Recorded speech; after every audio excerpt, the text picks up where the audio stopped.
A few days ago, I was experimenting with pseudoslotting, which is an advanced F2L technique. I managed to get some good times, so I thought I'd do a couple of reconstructions of those solves. So on this first scramble, I decided to do blue cross. Here we have a 3-move normal cross, but I went for a pseudo double X cross. The way I did this was doing an R2 F prime to solve the blue cross along with this edge, and then I took this corner, inserted it into the back left here, like this, and then I solved this edge and this corner slot using this corner and this edge. So I'll put the corner over the edge and do an F, R prime U, R, F prime. Then I can finish off the solve with a wide U. Next up we have this free pair, which you can solve in 3 moves. And then I did a U2 and solved this pair using an advanced F2L solution. And that looks like this. Now this gives me an 8-move ZBLL, so I'll just AUF and do the solve. This solve wasn't timed, but I was able to downsolve it to 4.41 seconds because it was only 36 moves. On this next scramble, I was able to take advantage of this yellow square to form a pseudo double X cross. I began the solve by misaligning so it'd be a D2 cross, and then solving the cross normally. That also solves this corner, but I didn't use it in the solve. Next, I have the pseudo block here, so I just had to solve the pseudo pair here, which is done using this corner and this edge. So I rotated, and then I solved that pseudo pair, and D2 to finish off my pseudo double X cross. Next I have this pair, and then Y2, solve this pair, and then I have the pi case, which skips PLL and AUF.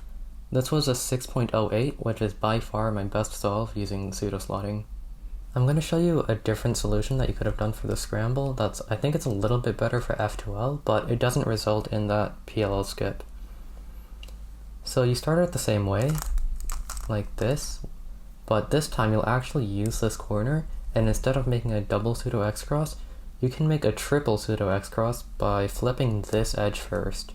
So since it's back slot, I'll flip it like this, then I'll solve this pair, and that will make a triple pseudo X cross.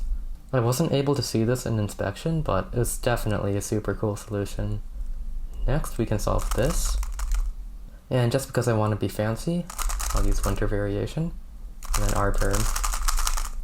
So that's also a great solution. I think it could have worked better, but I'm still happy with what I got.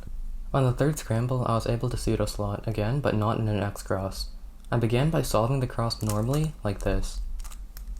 I noticed that gave me this edge here, so I decided to solve the blue-orange corner into the slot, like this.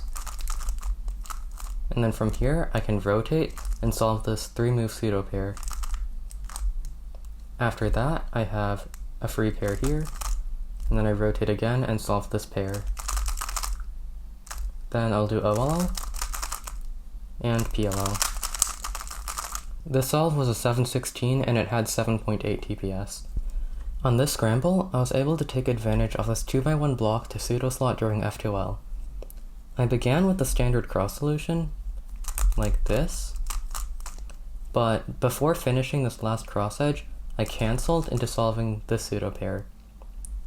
Next, I misaligned the layers, solved the pseudo pair, solved the edge that goes with it, and then finished. So now I have 2 F2L pairs solved. I then solved this F2L case, and then rotated and did this one. And then from here I have OLL and PLL AUF skip. So that was a 6.49 with 6.47 TPS. Although coming up with these solutions was really fun, they took over a minute to plan out in inspections, so this isn't something that I can practically do in my solves. In addition, I need to be focusing on fundamentals such as look ahead and finger tricks before I do any more pseudoslotting. So I hope you enjoyed these solves and reconstructions. Thanks for watching, and goodbye.